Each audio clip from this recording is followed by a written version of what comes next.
الشیطان الرجیم بسم اللہ الرحمن الرحیم السلام علیکم ورحمۃ اللہ وبرکاتہ۔ مہمان مقرر جو بریلی شریف سے تشریف لائے ہیں حضرت مولانا کمال مصطفیٰ زرعی صاحب جو فارغ جامعہ الازہر مصر ہیں،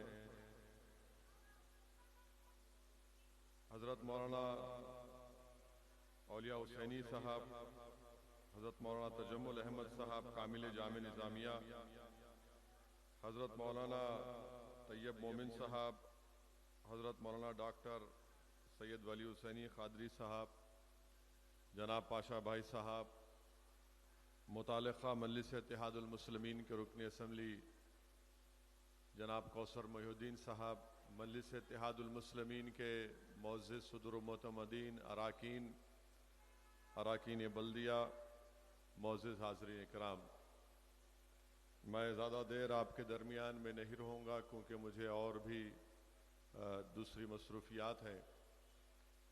میں صرف چند منٹ میں اپنی بات مکمل کر کے یہاں سے رخصت ہو جاؤں گا، کیونکہ الحمدللہ علماء کرام کے بصیرت افروز خطابات کو آپ کو سننا ہے۔ میں آپ سے صرف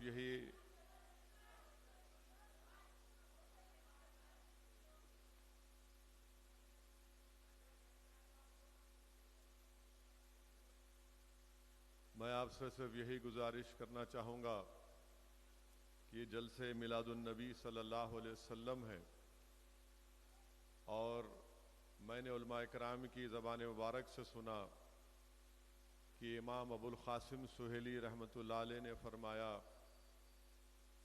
کہ شیطان 4 مرتبہ چیخ مار کر رویا۔ پہلی مرتبہ جب اسے ملعون قرار دیا گیا، دوسری مرتبہ جب اسے آسمانوں سے پسیوں کی طرف پھینکا گیا، تیسری مرتبہ جب رسول اللہ محمد مصطفیٰ صلی اللہ علیہ وسلم کی آمد ہوئی، اور چوتھی مرتبہ جب اللہ سبحانہ و تعالیٰ نے سورہ فاتحہ کو نازل فرمایا۔ میرے عزیز دوستوں اور بزرگوں، علماء کرام کی زبانوں سے اور ان کی تحریروں سے میں نے یہ پڑھا کہ حضرت شاہ ولی اللہ رحمۃ اللہ علیہ اپنی کتاب در السمین میں لکھتے ہیں، اپنے والد حضرت شاہ عبد الرحیم رحمۃ اللہ علیہ کے بارے میں لکھتے ہیں کہ حضرت شاہ عبد الرحیم رحمۃ اللہ علیہ ماہ ربیع الاول میں جشن میلاد النبی منعقد کرتے تھے، اور وہ غریبوں میں کھانا کھلاتے تھے۔ ایک مرتبہ ایسا ہوا کہ شاہ علیہ کے پاس پیسے نہیں تھے، تو شاہ عبد الرحیم رحمۃ اللہ علیہ نے، شاہ ولی اللہ لکھتے ہیں اپنے والد کے بارے میں کہ انہوں نے اس 2 آنے سے بھنے ہوئے چنے خریدے اور انہوں نے اس کو غریبوں میں تقسیم کیا۔ تو اللہ کے رسول صلی اللہ علیہ وسلم کا رات میں شاہ عبد الرحیم رحمۃ اللہ علیہ کو خواب میں دیدار ہوا، اور شاہ ولی اللہ لکھتے ہیں کہ آپ کے والد نے محمد مصطفیٰ صلی اللہ علیہ وسلم کو خواب میں دیکھا کہ اللہ کے رسول صلی اللہ علیہ وسلم تشریف فرما ہے، اور آپ کے سامنے وہ بھنے ہوئے چنے رکھے ہوئے ہیں جو شاہ عبد الرحیم نے غریبوں کو دیے تھے۔ تو اللہ کے رسول صلی اللہ علیہ وسلم یہ فرماتے ہیں کہ عبد الرحیم، تم نے یہ بھنے ہوئے چنے غریبوں میں بانٹ کر بڑا اچھا کام کیا۔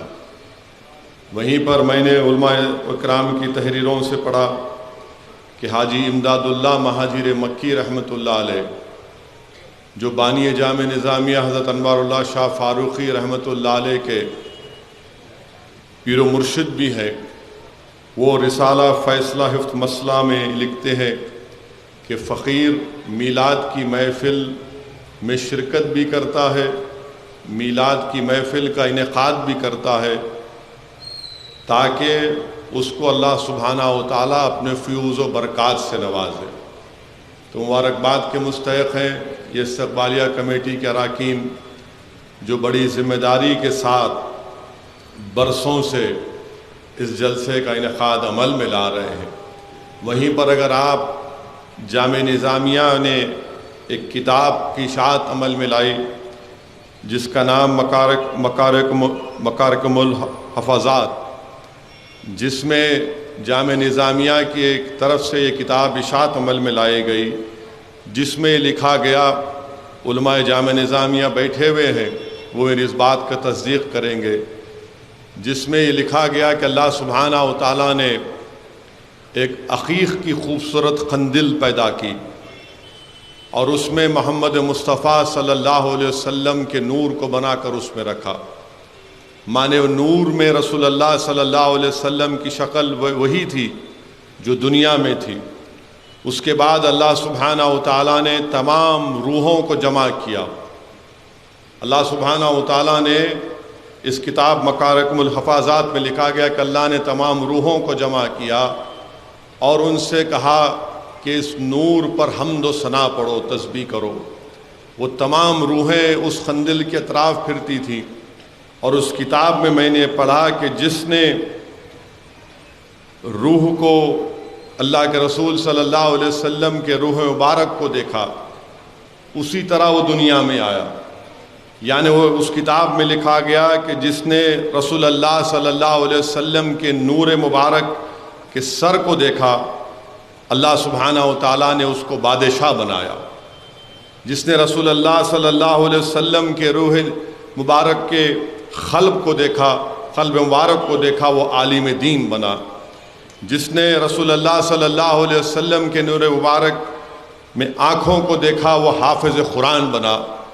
جس نے رسول اللہ صلی اللہ علیہ وسلم کے اس نور مبارک کو، اس روح نے پیشانی مبارک کو دیکھا، وہ امیر اور عادل بنا۔ جس نے اس نور مبارک کے کانوں کو دیکھا، وہ صاحب اقبال بنا۔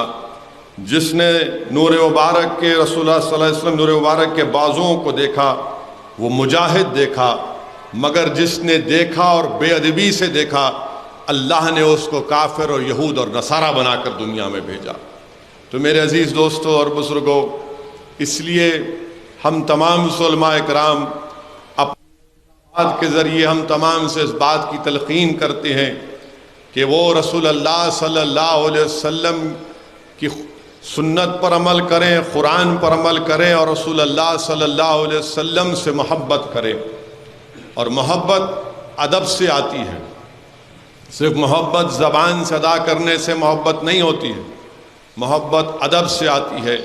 اس لیے حدیث شریف میں آیا کہ حضرت علی رضی اللہ تعالیٰ عنہ روایت فرماتے ہیں کہ اللہ کے رسول صلی اللہ علیہ وسلم نے ارشاد فرمایا، اپنی اولاد کو 3 چیزیں سکھاؤ: اپنے رسول صلی اللہ علیہ وسلم سے محبت، اہل بیت سے محبت، اور ان کو قرآن کی تعلیم دو، کیونکہ جو قرآن کے حفاظ ہوتے ہیں وہ قیامت کے دن صرف اس کے سائے میں رہیں گے، یعنی اللہ کے سائے میں رہیں گے، جس دن کسی کا سایہ نہیں ہوگا سوائے اللہ سبحانہ و تعالیٰ کے۔ علماء کرام نے اللہ کے رسول صلی اللہ علیہ وسلم کی حدیث مبارک ہم تمام کے سامنے رکھتے ہیں کہ اللہ کے رسول صلی اللہ علیہ وسلم نے فرمایا حدیث شریف میں کہ جو رسول اللہ صلی اللہ علیہ وسلم پر 1 مرتبہ درود السلام پڑھتا ہے، اللہ سبحانہ و تعالیٰ اس پر اپنی 10 رحمتوں کو نازل کرتا ہے، اللہ اس کے 10 درجات کو بلند کرتا ہے، اللہ سبحانہ و تعالیٰ اس کے 10 گناہوں کو معاف فرماتا ہے۔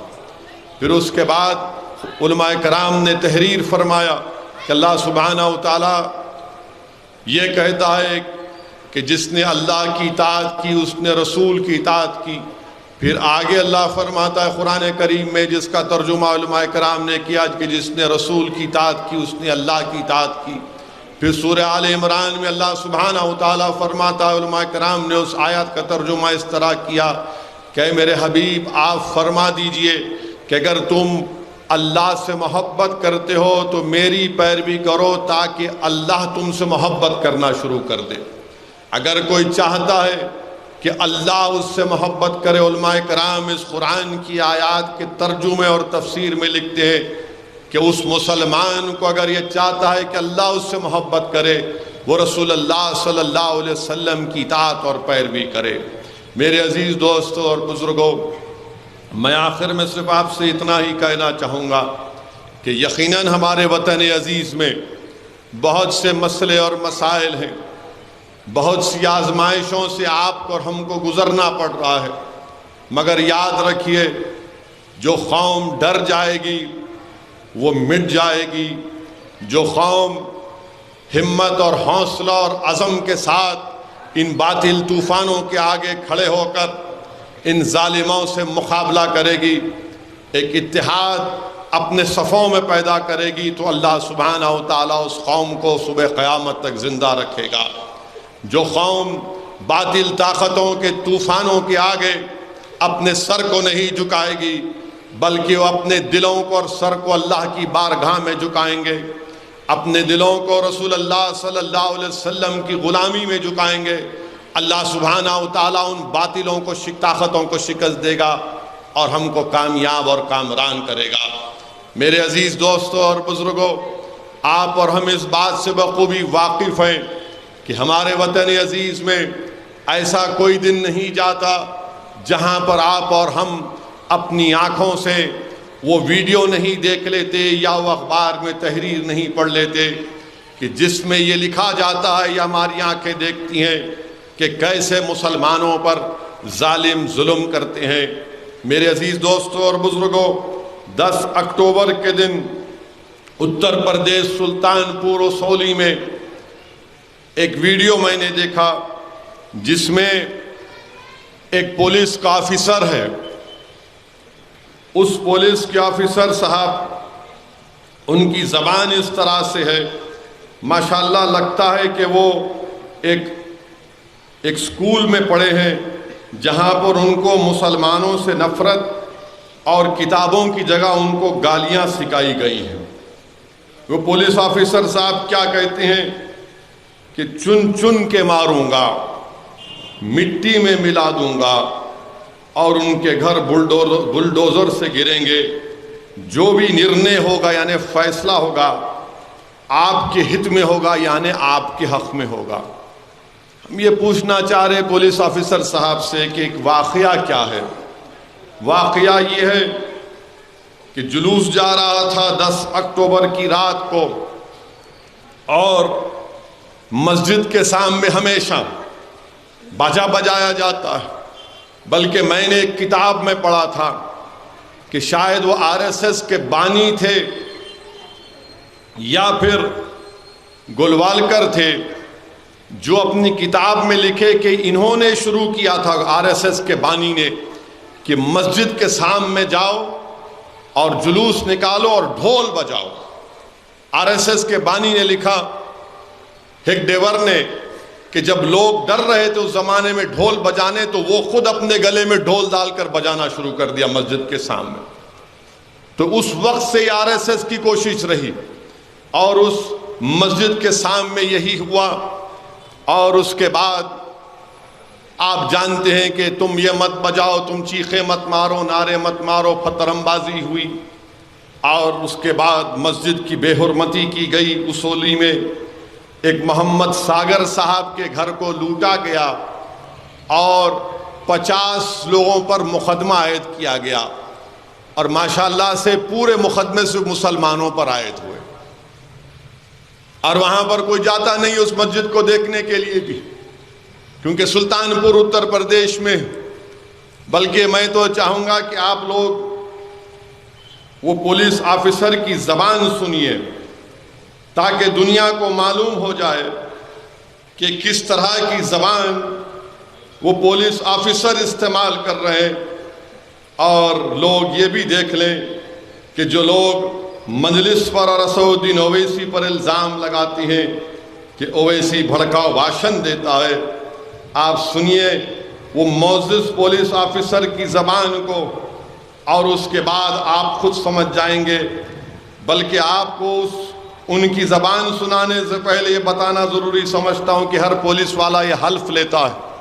کیا حلف لیتا ہے؟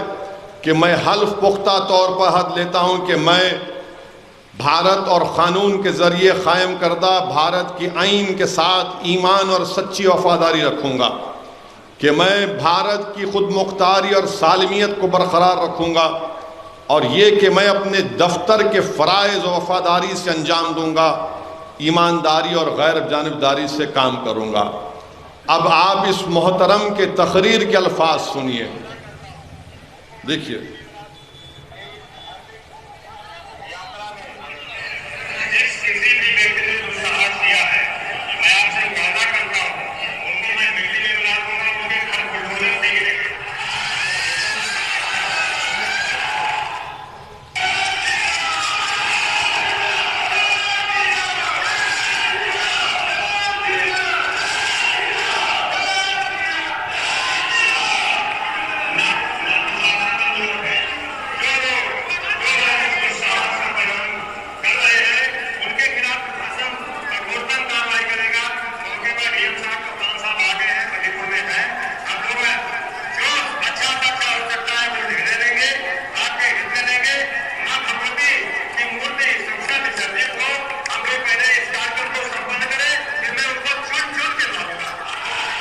چن چن کے ماروں گا،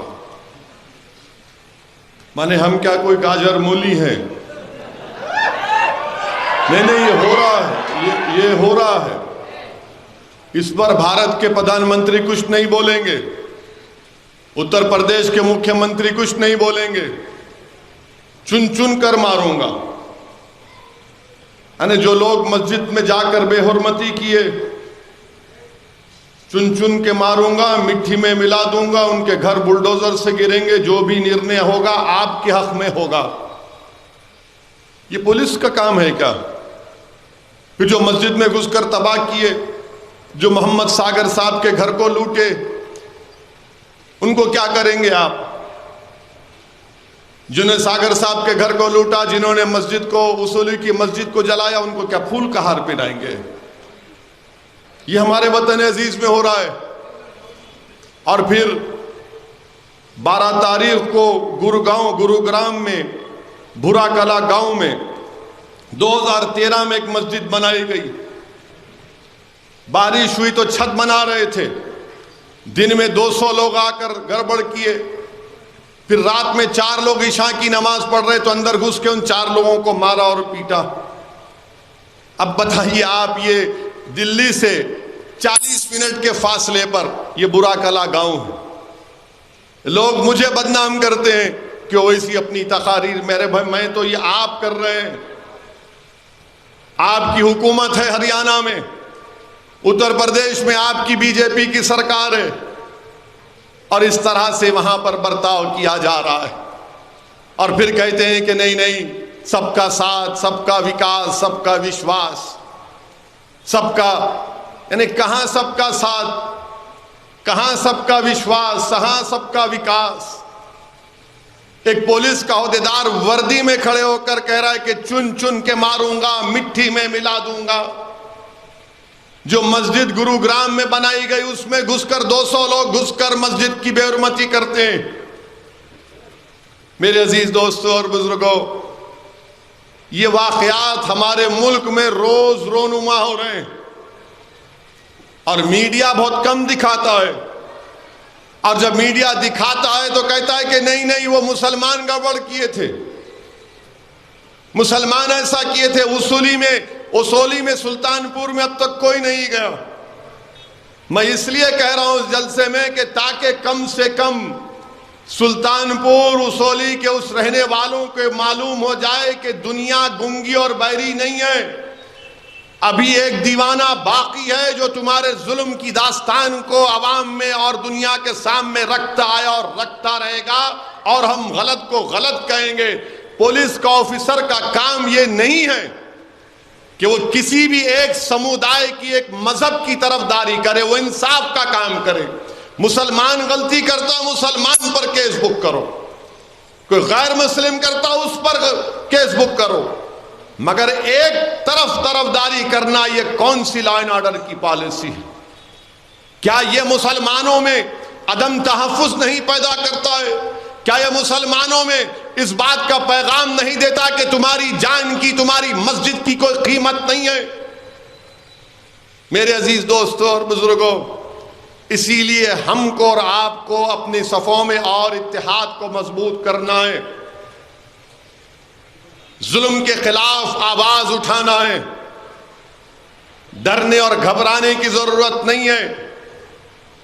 اس ملک کی سیاست کی بلکہ ایک حقیقت یہ ہے کہ جتنے بھی نام نہاد سیکولر پارٹیاں ہیں وہ اپنی پارٹی کے مسلمان کو ساتھ کھڑا کر کے فوٹو لینے سے کتراتی ہیں۔ میں چیلنج کے ساتھ کہہ رہا ہوں، آپ پچھلے 2 سال میں جتنے نام نہاد سیکولر پارٹیاں ان کے سیاسی لیڈر کی یا ان کے بڑے جو صدر ہیں ان کی فوٹو کے ساتھ دیکھو کہ کتنے مسلمان کھڑے ہوئے۔ کہاں فوٹو ملے گی آپ کو؟ گھر میں بیٹھے ہوئے ہیں وہ فوٹو ملے گی۔ کہاں فوٹو ملے گی؟ رمضان تھا تو افطار کی دعوت میں آ گئے۔ کہاں فوٹو ملے گی؟ بیچارہ انہیں شیر خورما منا رہا، اس پہ بھی آپ، اس کے دودھ پر بھی آپ کا حق۔ مگر کوئی سیاسی جلسہ ہوگا تو مسلمان نظر نہیں آئے گا آپ کو۔ یہ سیکولر پارٹی کے لوگ بھی اب ڈر رہے ہیں کہ مسلمان کو کھڑا کریں گے تو ہم کو ووٹ نہیں ملے گا۔ تو کیا کریں گے آپ؟ مجھ سے کئی لوگ سوال کرتے ہیں دوسری پارٹیوں میں جو ہیں، وہ بولتے ہیں اویسی صاحب آپ تو دور کی بات، ہمارے پارٹی میں ہماری نیتا ہم کو ہمارے بازو نہیں کھڑا کرتا۔ تو میں ان سے پوچھتا ہوں کیا کرو گے؟ بولے سمجھ میں نہیں آ رہا۔ میں نے کہا تم دیوانے ہو، تم میں عقل نہیں ہے، تم کو کسی کے بازو ٹھہرنے کی ضرورت نہیں ہے۔ بولے کیوں؟ بولے ارے ہم ان کی امت ہیں، ہم رسول اللہ صلی اللہ علیہ وسلم کی امت ہیں، اور اللہ کے رسول صلی اللہ علیہ وسلم کی سیرت، آپ کی حیات مبارکہ ہمارے سامنے ہے کہ جب طائف کا سفر ہوا تو اللہ کے رسول صلی اللہ علیہ وسلم کو اپنے ہی خون میں نہانا پڑا۔ مدینہ مکہ ہے، کعبے کا صحن ہے، رسول اللہ صلی اللہ علیہ وسلم کے جسم مبارک پر اونٹ کی اجڑی ڈالی گئی۔ احد کا میدان ہے، دندان مبارک شہید ہوتے ہیں، خندق کھودی جا رہی ہے، اور اللہ کے رسول صلی اللہ علیہ وسلم کے جسم پر ایک نہیں 2 پتھر ہیں۔ میرے عزیز دوستوں اور بزرگوں، اسلام کی تاریخ کا اگر تم مطالعہ کرو گے تو ہم کو ایسے واقعات ملیں گے جس سے ہمارے حوصلے پست نہیں ہوتے بلکہ حوصلے بلند ہوتے ہیں۔ ان واقعات کو پڑھنے کے بعد عشق نبوی صلی اللہ علیہ وسلم میں اور اضافہ ہوتا ہے۔ یاد رکھو بھارت کے مسلمانوں، اگر کوئی سیکولر پارٹی یا سیاسی پارٹی تمہارے ساتھ ٹھہرنے کو تیار نہیں ہے تو تم ان کے ساتھ کیوں ٹھہرنا چاہتے ہو؟ کیا تم بھول گئے قرآن کی آیات کہ حسبنا اللہ و نعم الوکیل، کہ اللہ ہمارے لیے کافی ہے؟ کیا تم بھول گئے کہ اللہ ہماری شہرت سے زیادہ قریب ہے؟ تم ایک سیاسی رہنما، ایک سیاسی قائد کے قرب کو حاصل کرنا چاہتے ہو اور اللہ تمہاری شہرت سے زیادہ قریب ہے۔ وہ اللہ، وہ لطیف جس نے ساری زمین و آسمان اور کائنات کو بنایا اپنے فضل اور کرم سے، جس نے تم کو اور ہم کو پیدا کیا، جو ہم کو اس دنیا سے ہماری روحوں کو قبض کرے گا، جو دوبارہ ہم کو اٹھائے گا۔ ارے آج تمہارے ساتھ اگر کوئی کھڑا نہیں ہے تو کیا محمد صلی اللہ علیہ وسلم ہمارے ساتھ نہیں ہے؟ کہ رسول اللہ صلی اللہ علیہ وسلم ہمارے ساتھ نہیں ہے؟ سوچو میرے عزیز دوستو اور بزرگوں، جو خون نبی کریم صلی اللہ علیہ وسلم کا صدقہ کھاتی ہے اور اس پر زندہ رہتی ہے، اگر وہ مایوس ہو کر یہ کہے کہ ہمارے ساتھ کوئی نہیں کھڑا ہے، ارے تمہارے ساتھ اللہ اس کا رسول کھڑا ہوا ہے، میرے ساتھ اللہ اس کا رسول کھڑا ہے، میرے ساتھ اہل دل کھڑے ہیں، تمہارے ساتھ اہل دل کھڑے ہیں۔ یاد رکھو بھارت کے مسلمانوں، تمہارے پاس ہمارے پاس صرف 2 راستے ہیں۔ ایک، ہم زندہ رہیں گے تو جمہوری طریقے سے اپنے حق کو منوائیں گے، اور اگر اللہ نے فیصلہ کر لیا کہ ہماری موت ہوگی تو ہم اسی زمین میں جائیں گے۔ اب ہجرت کے مقدس نام پر ہم فرار کی زندگی نہیں گزاریں گے، بھارت کو کبھی نہیں چھوڑیں گے، بھارت میں ہی رہیں گے، ان ظلم کرنے والوں سے جمہوری طریقے سے پنجہ آزمائی کریں گے، اللہ کی ذات پر توکل کر کے اپنے حق کے لیے مقابلہ کریں گے، اللہ اس کا رسول ہمارے ساتھ ہیں۔ یاد رکھو مسلمانوں، مایوسی کو قریب آنے مت دو، ہم رسول اللہ صلی اللہ علیہ وسلم کی امت ہیں، حشر کا میدان ہوگا، حدیث شریف میں آیا، علماء کی موجودگی میں یہ بیان کر رہا ہوں کہ حشر کے میدان میں اللہ کے رسول صلی اللہ علیہ وسلم، حدیث شریف میں آیا کہ اسے پوچھا رسول اللہ صلی اللہ علیہ وسلم کیا ہم آپ کو حشر کے میدان میں پائیں گے؟ تو رحمت اللہ عالمین صلی اللہ علیہ وسلم نے فرمایا کہ ہاں مجھے 3 مقامات پر پاؤ گے۔ تو صحابی رسول صلی اللہ علیہ وسلم نے عرض کیا رسول اللہ پہلی جگہ کہاں پر ہوگی؟ تو اللہ کے رسول صلی اللہ علیہ وسلم نے فرمایا میزان ہوگا جہاں میری امت کے اعمال تولے جائیں گے، میزان ہوگا اور میری امت کے اعمال تولے جائیں گے، اور اگر میرے کسی امتی کے اعمال میں کمی ہوگی تو میں اس کی کمی کو پورا کروں گا۔ بلکہ محدث حضرت عبداللہ شاہ صاحب قبلہ رحمت اللہ علیہ محدث دکن اپنی کتاب میلاد نامے میں حدیث شریف لکھتے ہیں کہ جب اللہ کسی کے اعمال کو میزان پر تولے گا، اس کے برائیاں اس کے نیکیوں سے زیادہ ہوں گی تو اللہ فرشتوں کو حکم دے گا کہ اس کو لے جا کر جہنم میں ڈالو۔ اللہ کے رسول صلی اللہ علیہ وسلم دوڑیں گے، ان فرشتوں سے کہیں گے کہ میرا امتی ہے، تم اس کو جہنم میں نہیں ڈال سکتے۔ وہ کہیں گے ہم تو اللہ کے حکم کے پابند ہیں۔ رسول اللہ صلی اللہ علیہ وسلم اللہ کے پاس اللہ اپنی شان کے مطابق تشریف فرما ہوگا، کہیں گے یا اللہ میرا امتی ہے، تو نے مجھ سے وعدہ کیا تھا۔ اللہ سبحانہ و تعالیٰ فرشتوں کو دوبارہ حکم دے گا پھر سے اس کے اعمال کو تولا جائے، پھر گناہ کا پلہ بھاری ہوگا۔ اللہ کے رسول صلی اللہ علیہ وسلم ایک چھٹی اس کے نیکیوں کے پلڑے میں رکھیں گے، وہ کاغذ کا ٹکڑا رسول اللہ صلی اللہ علیہ وسلم جب رکھیں گے تو اس کے نیکیاں بڑھ جائیں گے۔ وہ شخص اتنا خوش ہوگا پکار کر کہے گا کہ آپ کون ہیں؟ آپ کون ہیں؟ کیسے برے وقت میں آپ نے مجھے بچا لیا جہنم سے، آپ کون ہیں؟ شاید وسد الدین اویسی ہوگا۔ رسول اللہ صلی اللہ علیہ وسلم فرمائیں گے میں وہ ہوں جس پر دنیا میں تم نے مجھ پر درود و سلام پڑھتا تھا، اس درود و سلام کی برکت کی وجہ سے آج اللہ تجھے نجات دے رہا ہے۔ وہ چھٹی کیا ہے وہ پوچھے گا تو رحمت العالمین صلی اللہ علیہ وسلم فرمائیں گے وہ درود ہے جو تم مجھ پر دنیا میں بھیجتا تھا۔ پھر صحابی پوچھیں گے یا رسول اللہ وہ دوسری جگہ کون سی ہوگی؟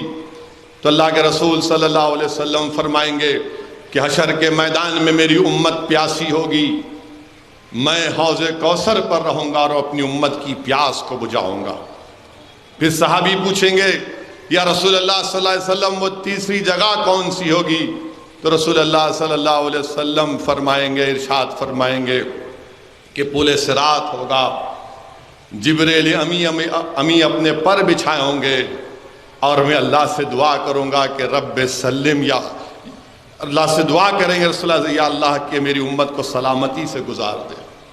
تو اسی پر کسی عاشق نے خوب کہا کہ رضا پل سے وش کرتے گزریے کہ ہے رب سلم صدائے محمد۔ میرے عزیز دوستوں اور بزرگوں، اسی لیے میں آپ سے عرض کر رہا ہوں کہ اپنے حوصلوں کو بلند رکھو، ڈرنے اور گھبرانے کی ضرورت نہیں ہے۔ کوئی تمہارے ساتھ ٹھہرے یا نہ ٹھہرے، ارے انسان نہیں ٹھہرا، انسان کیا کرے گا؟ اللہ ہمارے ساتھ، اللہ ہمارے ساتھ ہے۔ حسبنا اللہ ونعم الوکیل، اللہ ہمارے لیے کافی ہے۔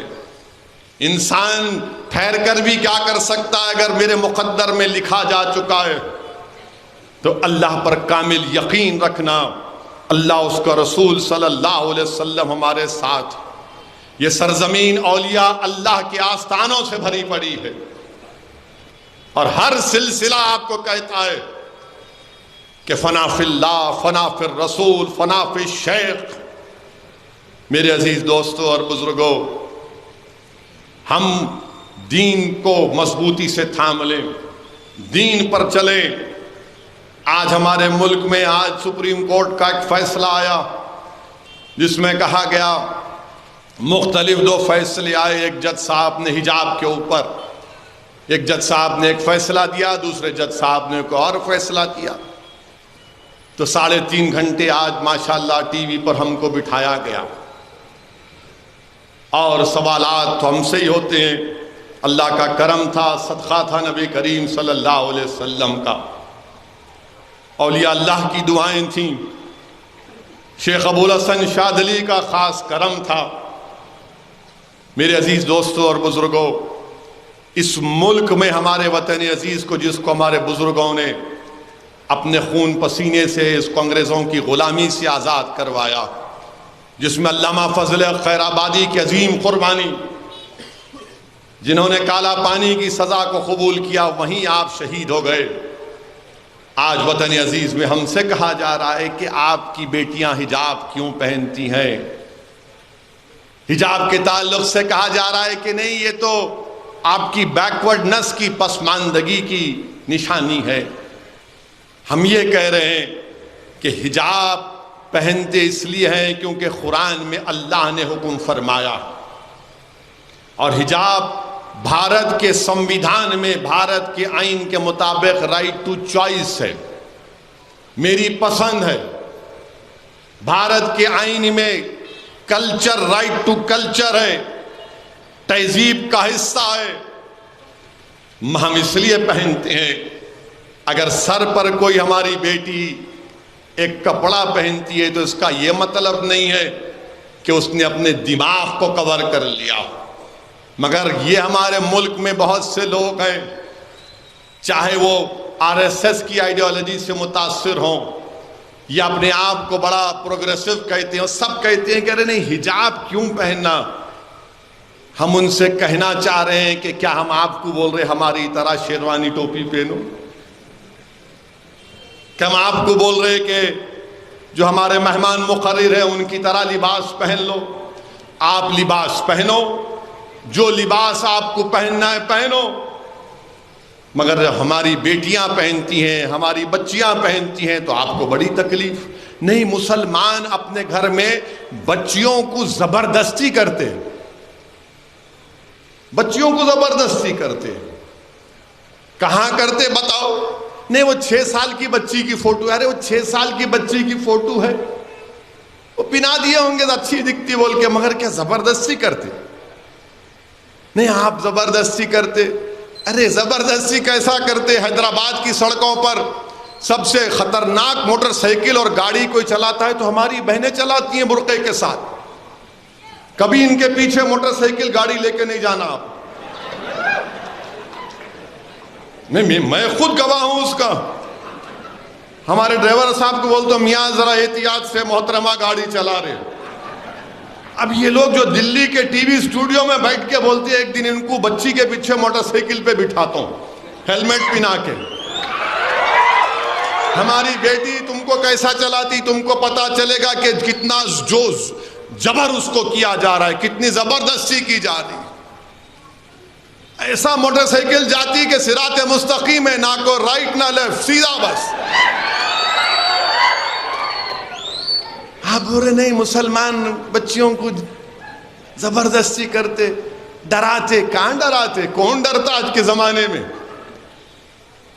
کہ ہماری بچیاں ڈاکٹر، انجینئر، MBA MCA نہیں پڑھ رہی ہیں، بھارت کو مضبوط نہیں کر رہی ہیں۔ نہیں، یہ کیا بات ہے؟ اگر اچھا، اب آپ اسکول میں، کرناٹکا کے اسکول میں BJP شروع کی ہے اور کیا بولتی ہے کہ اسکول کے اندر آپ جاؤ حجاب پہن کے، مگر کلاس روم میں نہیں جا سکتے۔ یہ کیا بات ہے؟ کلاس روم میں کوئی سکھ لڑکا اپنی پگڑی پہنے گا، کلاس روم میں عیسائی بچی وہ کراس پہنے گی، ہماری ہندو بھائی کی بیٹی یا ان کی بہن وبھوتی لگائے گی۔ مگر یہ اب 4 اسکول کو گئے، ایک عیسائی بھی، ایک سکھ، ایک ہماری ہندو بیٹی، ایک مسلمان کی بیٹی، 3 کلاس روم میں چلے گئے، 3 کلاس روم میں چلے گئے، چوتھی کے بارے نہیں حجاب اتارو۔ اب ان 3 پر کیا سوچتے ہوں گے مسلمانوں کے بارے میں؟ یہ 14-15 سال کے بچیاں ہیں، یہ بچے ہیں، یہ ملک کا مستقبل ہے، بھارت کا مستقبل ہے۔ وہ تینوں سمجھیں گے کہ نہیں یہ ہم سے کمتر ہے، اس لیے اس سے کہا جا رہا ہے حجاب اتارو، اس لیے اس سے کہا جا رہا ہے حجاب اتارو۔ میرے عزیز دوستوں اور بزرگوں، یہ ظلم نہیں ہے تو کیا ہے بتائیے آپ؟ بھارت کا آئین میں ہم کو اختیار ہے، کیا بھارت کے فنڈامنٹل رائٹ اسکول کی گیٹ کے اوپر ختم ہو جاتے؟ نہیں ختم ہوتے۔ میرا فنڈامنٹل رائٹ، بنیادی حق باقی رہتا ہے۔ میں پہلے بھی کہا، آج بھی کہہ رہا ہوں، بہت سے لوگوں کو تکلیف ہوئی، پیٹ میں درد ہوا، دل میں تکلیف ہوئی، راتوں میں نیند نہیں آئی جب میں نے کہا تھا کہ انشاءاللہ تعالی میری زندگی میں نہیں تو میری زندگی کے بعد ایک دن اس ملک کی وزیر اعظم ایک حجاب پہننے والی مسلمان لڑکی بنے گی، اور انشاءاللہ بنے گی، آپ دیکھنا۔ ان کو بڑی تکلیف ہوئی ہے، ایسا بولتے، ملا کیوں نہیں بولنا، میرا خواب ہے، برائی کیا ہے اس میں؟ مگر آپ کہہ رہے نہیں حجاب کیوں پہنتے، حجاب نہیں پہننا نا، پھر کیا پہننا؟ بکنی پہننا، وہ بھی پہنو آپ، میرے کو اختیار، آپ کو اختیار ہے، آپ کا کام ہے، میں میرا کام کرتا ہوں۔ آخر کیوں چاہتے ہیں آپ کہ میری بیٹی حجاب نکال دیں؟ آخر کیوں چاہتے ہیں آپ کہ میں داڑھی نہ رکھوں؟ آخر کیوں چاہتے ہیں آپ کہ میرے پر اسلام اور مسلمانوں کی تہذیب باقی نہ رہے؟ اور آپ کو معلوم کہ باکسنگ فیڈریشن یہ قانون بنا دیا کہ اگر کوئی باکسنگ کرتی ہے عورت، وہ حجاب پہن کے باکسنگ کا میچ لڑ سکتی ہے، باکسنگ کا۔ باسکٹ بال کھیلتی ہے تو حجاب پہن کے باسکٹ بال کھیل سکتی ہے۔ یہ انہوں نے نہیں کہ کیوں پہنتے؟ ارے میری بیٹی پہنتی ہے، اس کا اختیار ہے، آپ کو کیوں تکلیف؟ آپ جو چاہے پہنو نا، میں جو چاہے پہنتا ہوں۔ نہیں، آپ پہنیں گے تو دوسروں پہ اثر، کچھ بھی اثر نہیں ہوتا۔ اگر ایک مسلمان ایک ہندو بچی کی تہذیب کو دیکھے گا، سمجھے گا، ایک ہندو بیٹی مسلمان کی تہذیب اور مذہب کو سمجھے گی، ایک عیسائی ایک مسلمان کی تہذیب کو سمجھے گا، مسلمان عیسائیوں کی تہذیب کو سمجھے گا، ایک سکھ ہندو عیسائی اور مسلمان کی تہذیب کو سمجھے گا، یہ ملک طاقتور ہوگا۔ سب بولتے ہیں مل کے رہو، کیسا مل کے رہیں گے جب ایک دوسرے کو نہیں پہچانیں گے؟ جب معلومات ہوں گی ایک دوسرے کے بارے میں تو سمجھوتا ہوگا اور بھارت طاقتور ہوگا۔ یہی بچے کل اس ملک کے لیڈر بنیں گے، اس ملک کو لے کر آگے بڑھیں گے۔ اس ملک کا مستقبل یہ اسکول کے بچے ہیں آج، مگر آپ ان سے ہی کہہ رہے ہیں حجاب نہیں پہنتے۔ آج ایک سپریم کورٹ کے جج صاحب نے کہا، انہوں نے کہا کہ مسلم لڑکیوں کو رائٹ ٹو چوائس ہے۔ انہوں نے کہا کہ مسلم لڑکی جب گھر میں حجاب پہنتی ہے، گھر کے باہر حجاب پہنتی ہے، تو اسکول میں کیوں نہیں پہنے گی؟ یہ اس کی ڈگنیٹی کا مسئلہ ہے، یہ اس کی پریویسی کا مسئلہ ہے۔ جسٹس دھولیا صاحب نے کہا، جسٹس دھولیا صاحب نے کہا کہ یہ مسلمان بچیوں کے تعلق سے کہا کہ کچھ نہیں ہے سوائے چوائس کے، یعنی آپ کی پسند ہے۔ آرٹیکل 14 اور 19 کا حوالہ دیا، مگر جو ٹی وی پر لوگ بیٹھتے ہیں ان کو نہ آرٹیکل 14 کی فکر، نہ 19 کی فکر، نہ چوائس کی فکر، نہ کلچر کی فکر، نہ رائٹ ٹو پرائیویسی کی فکر۔ نہیں، آپ نہیں پہننا۔ تم یاد رکھو، ہم جب تک اللہ ہم کو زندہ رکھے گا ہم اپنے مذہب پر چلیں گے، کیونکہ بھارت کا سنویدھان ہم کو اس بات کی اجازت دیتا ہے۔ ہم تمہارے بولنے پر اپنے بچوں کی حجاب نہیں نکالیں گے، ہم تمہارے بولنے پر داڑیاں نہیں کٹائیں گے، ہم تمہارے ظلم کے آگے اپنی تمام تہذیب کو قربان نہیں کریں گے۔ میں B J P R S S کے لوگوں سے کہنا چاہ رہا ہوں کہ رشیا تھا، سوویت یونین تھا، ازبکستان تاجکستان، قزاقستان، یہ تمام اس وقت کے سوویت یونین میں تھے۔ میں نے مولانا خالد سیف اللہ رحمانی کے سفر نامے میں پڑھا، جب وہ ازبکستان گئے تو انہوں نے لکھا کہ آج سے 20-25 سال پہلے اگر کوئی بھارت سے ازبکستان جاتا تو کہتے تھے کہ ہم کو تم بھارت سے کچھ مت لاؤ، ایک قرآن کی کاپی لا کے دو، ایک قرآن کی کاپی لا کے دو، کیونکہ وہاں پر سوویت یونین میں تمام چیزوں پر پابندی لگ گئی تھی۔ آج کمیونزم ختم سوویت یونین میں، وہی بخارا، امام بخاری کی سرزمین، وہ شاہ نقشبند کی سرزمین، آج وہاں پر مدرسے آباد ہیں، وہاں مدرسے آباد ہیں۔ تو آپ کے فیصلوں سے کوئی فرق نہیں پڑے گا۔ ہماری بیٹیاں اپنی مرضی سے حجاب پہنتی تھی، پہنتی رہیں گی انشاءاللہ، کیونکہ بھارت کا آئین، بھارت کا سنویدھان اجازت دیتا ہے۔ قرآن کریم میں اللہ سورہ احزاب میں، سورہ نور میں فرما دیا ہے، ہم تمہارے بولنے پہ اپنا دین کا سمجھوتا نہیں کریں گے، یاد رکھو، تم کو جو پہننا ہے پہنو، ہم کو جو پہننا ہے ہم پہنیں گے۔ اور پھر کیا بولتے، نہیں ایران میں تو بچیاں بالا کاٹ رہے ہیں۔ ابے ایران سے میرے کو کیا کرنا ہے؟ ہم کو ایران سے اتنا ہی مطلب ہے کہ حیدرآباد میں خالی ایرانی چائے ہم پیتے، ایران سے کیا مطلب ہم کو؟ نہیں ایران میں بالا کاٹ رہے، آپ بھی کاٹ لو، میرے کو کیا کرنا ہے؟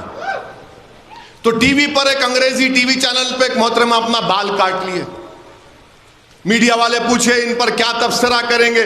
میں نے کہا ایران کی بچیوں سے محبت بھارت کی بچی سے محبت نہیں ہے۔ بھارت کی بچی سے پہلی محبت ہونی چاہیے، وہ بھارت کی شہری ہے۔ ایران کی بچی سے بڑی محبت، ماں سے بڑھ کے چاہیے پاپا کٹنی کا لائی۔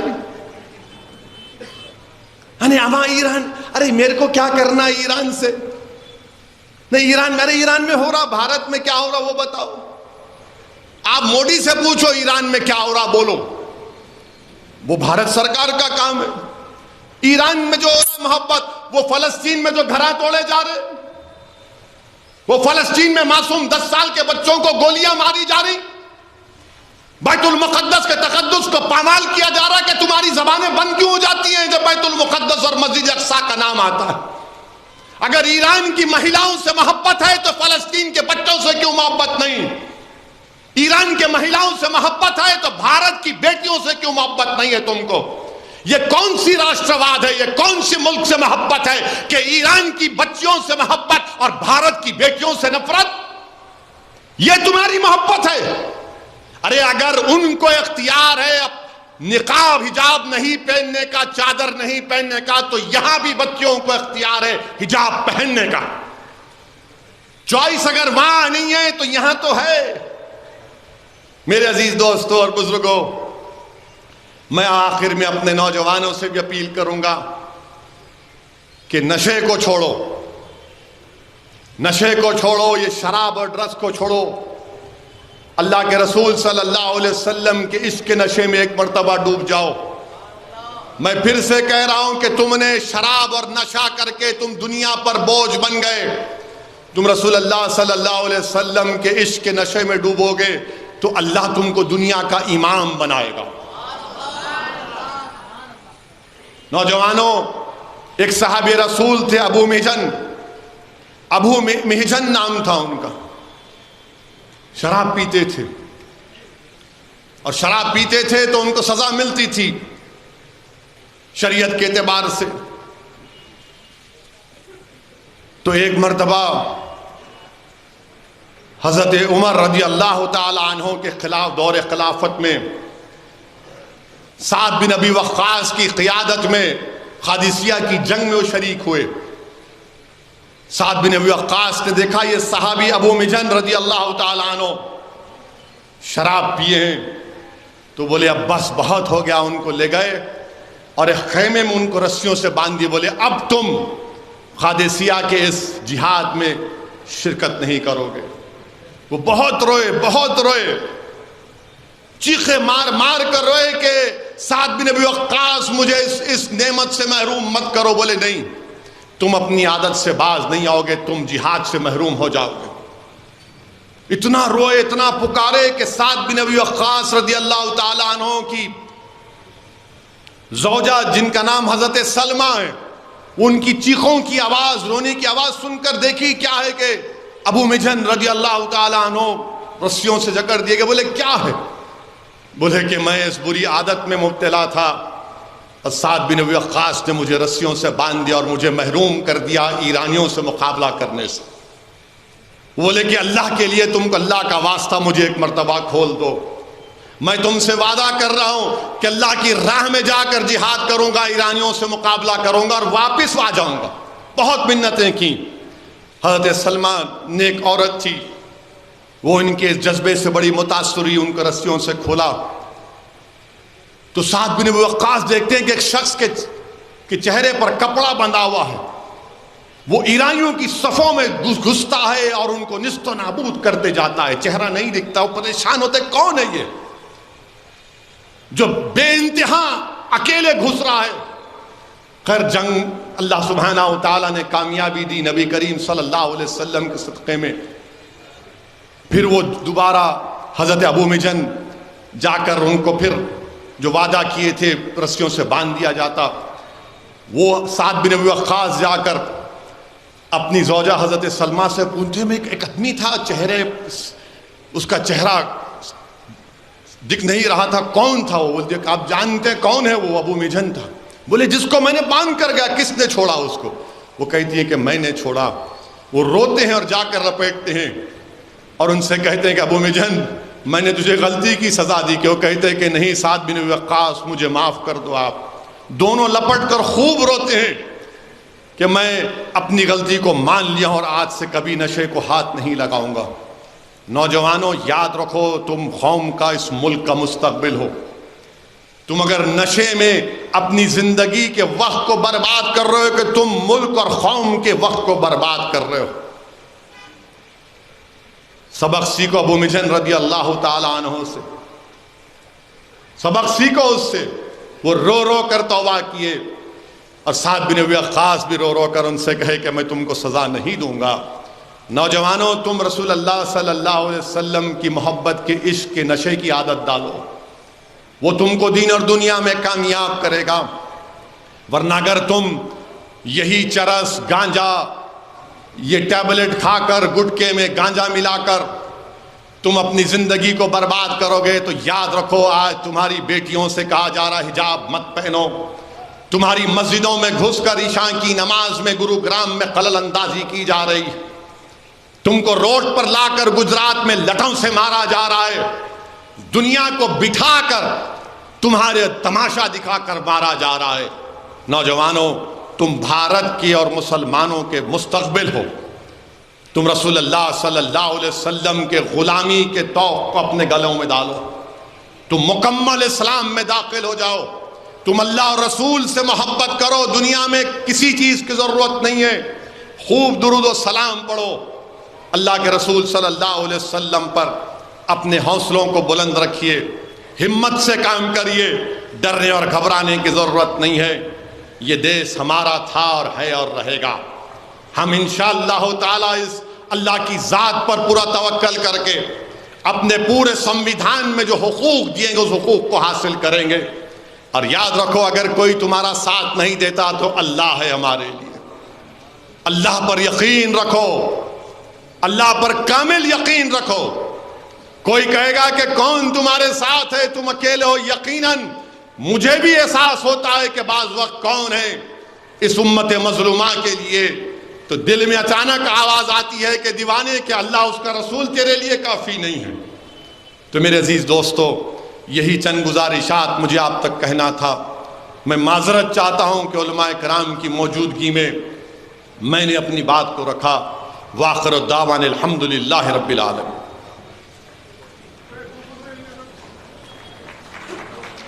ابھی آپ نقیب ملت اللہ پیدا سے